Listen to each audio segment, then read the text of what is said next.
Okay, so I'm out here on the water on this super clear day, and I'm going to take you through the Fliteboard from top to bottom. I'm going to start off down under the water with the powered hydrofoil unit. This is a totally unique innovation to us, the idea of having the motor inside the fuselage itself. And this has got a number of advantages. To start with, what we want to do is have the thrust as close to the lift and the drag of the wings as possible. The thrust is part of the balance, so as you change your power, it changes the balance of the foil. So it's important to have the motor in line with the wings. It's a little bit like a mid-engine car. Alternative designs have the motor 10 centimetres up the mast, and that creates instability and makes it a lot harder to ride. And what ends up happening is you end up kind of porpoising like this as you change the power. And this is why Fliteboard is regarded as being, the best electric hydrofoil in the world to ride. Okay, another great advantage of a powered hydrofoil unit is smallest diameter motor in the market. It's under 60 millimeters. Everything down under the water has a huge drag cost. So it's really important to keep the motor diameter as small as possible, and that creates efficiency, responsiveness, and makes it, so much better to ride and be able to do this. Under the water, you don't want a big motor, you want a small motor because of the drag cost. Water's 750 or something along those lines, times denser than air, and every centimetre under the water is drag. So having the smallest possible motor is the key. Now we've tackled that problem by using a reduction gearbox. We're the only people to do this, and it quadruples the torque at the RPM speed that we're running at compared to a motor without that same type of gearbox. The combination of all of these innovations means incredible responsiveness and also incredible efficiency. I can ride like this for nearly 2 hours on one charge from our Explore battery. The next thing I'm going to talk through is our wings. The wings are a really important part. This is what I'm riding on right now. And what we've done is work with some top-level naval architects who've got experience with America's Cup boats and things like that to develop wings that are specifically designed for an electric hydrofoil. They're not wings that have been repurposed from another type of foiling craft. They're just made for Fliteboard and for the speeds that we ride at, the weight distribution, the position of the battery, all of those sorts of things are really important. And so these wings have been parametrically designed specifically for what I'm doing right now. 25 to 40 k's an hour. We've got 3 wings. We've got our large XL wing, which is launching now. We've got our cruiser wing, which is a great staple. And we've got our fly wing, which I'm right now, which is super responsive. Okay, moving further up the hydrofoil mast, we get to our Flitebox. So what's Flitebox? Flitebox is our patented module at the top of the mast that does 3 things. It connects the hydrofoil to the board with a very strong connection. It handles cooling of all the electronics by using the entire hydrofoil structure under the water as a heat sink, and it waterproofs all the electronics. This is a super simple plug-and-play system. It minimises connections, and it means you don't need to have water cooling tubes, which can get blocked with sand and they're really messy. So it's a super simple system, and again, it's unique to Fliteboard. Okay, now I'm going to take you through our boards. We've got 3 board ranges. We've got our 175 litre FliteboardAIR, which is inflatable. It's perfect for schools, for yachts, for resorts. It's the board of choice for flight schools all around the world. Then we've got 2 carbon boards, the 99 litre Fliteboard and the 67 litre FliteboardPRO, which I'm on right now. The regular Fliteboard is really what I'd recommend for most people buying a board. You can learn on it in an hour or 2, and it's really, it's more agile than the inflatable board. Then we've got the Pro, which is great. It's got less swing weight. It's a lighter board. All of the carbon boards are made out of a really sophisticated PVC sandwich construction from the best board factory in the world. They've been making high-end racing sailboards and stuff for 40 years. This is a full carbon board. It uses a Negra. A Negra is like Kevlar. It's a ballistics-grade, bulletproof material. These boards are very expensive to make. So this board costs probably twice as much to make as a high-end sailboard, which would retail for the same price as the Fliteboard board alone. So there's a bit of bang for buck here. The lid alone costs twice as much to make as a regular surfboard.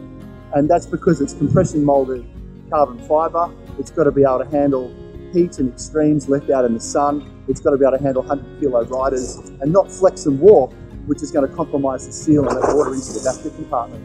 So, there's quite a lot involved in making the Fliteboard.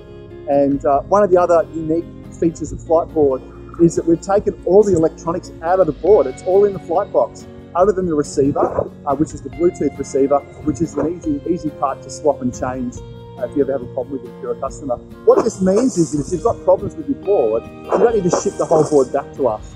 It's just the eFoil unit, and that's where, and we can service that, and that saves the board itself from getting damaged. All of these boards are interchangeable. You can buy an Air and then buy a Pro, swap it onto your mast later. Okay, now I'm going to take you through our hand controller, which is this awesome little unit here.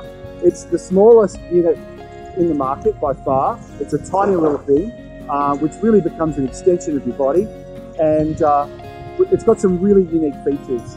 So to start with is our virtual gear system. Again, this is another patented innovation of Fliteboard. As you can see, I'm just holding the trigger right now all the way in, and I'm cruising at a constant speed. I'm on gear level 5. We've got 20 gears. So I'm currently riding about 25 k's an hour. I can go faster by pressing this plus button with my thumb. This is ergonomically designed, so it's easy for you to press these buttons and use the trigger at the same time. Now, if I'm a more advanced rider and I really want to control the speed with the trigger, then I can do that. So I can use the trigger. I'm slowing right down now and speeding up. And combining 20 gears with the trigger gives you an incredible level of control over the Fliteboard. Fliteboard has a GPS unit. So you can see here, I've got my speed, and what that means is that I've also got a trip computer. So this is now telling me that I've done 5.7 kilometers and I've got about 15 kilometers to go. I'm on a sport battery, which is a smaller battery. Okay, this will tell me my elapsed time. I've been riding for 14 minutes, so I've got 37 minutes remaining. My maximum speed, the battery level, the handset battery level, my efficiency in watt hours per kilometre. So currently I'm using 54 watt hours per kilometre. It's a super simple board to ride. You just get on and pull the trigger and go. But this information is available and it all gets downloaded into FliteApp. FliteApp allows you to do software updates into the future, just like a Tesla or a smartphone, so we can keep evolving the board and adding new features. And we also have Flight Track, which is a fantastic feature for replaying your ride. So you'll see your ride replay on a map. You can see pitch and roll, power consumption, battery temperature, and other data, all replayed in your app screen. You can replay it, scrub through, see kilometres, maximum speed, distance for each ride, and share that information with friends. And now we get to the battery, which is probably the most important part of Fliteboard and where a large amount of our development effort and cost is gone.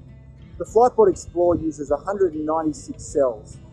The Fliteboard Sport uses 140 cells. These are huge batteries, and this is why the Fliteboard battery costs so much. The cells we're using are some of the highest discharge cells available. They're very expensive. We could save $400 to $500 US in cost to us per battery by using a slightly less expensive cell. But we've chosen these cells because they allow me to ride really fast and hard and without overheating the battery or stressing the cells out. And this is really important. We're focused on making the best product in the world, and that means not compromising on things like that. We want you to be able to ride as hard as you can on your Fliteboard without any issues. Our battery case has had a lot of engineering effort put into it. We went through 6 or 7 iterations before we released the final production version.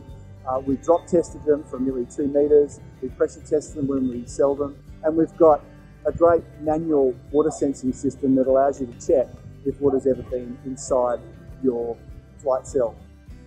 We've put a lot of thought into the safety features of Fliteboard.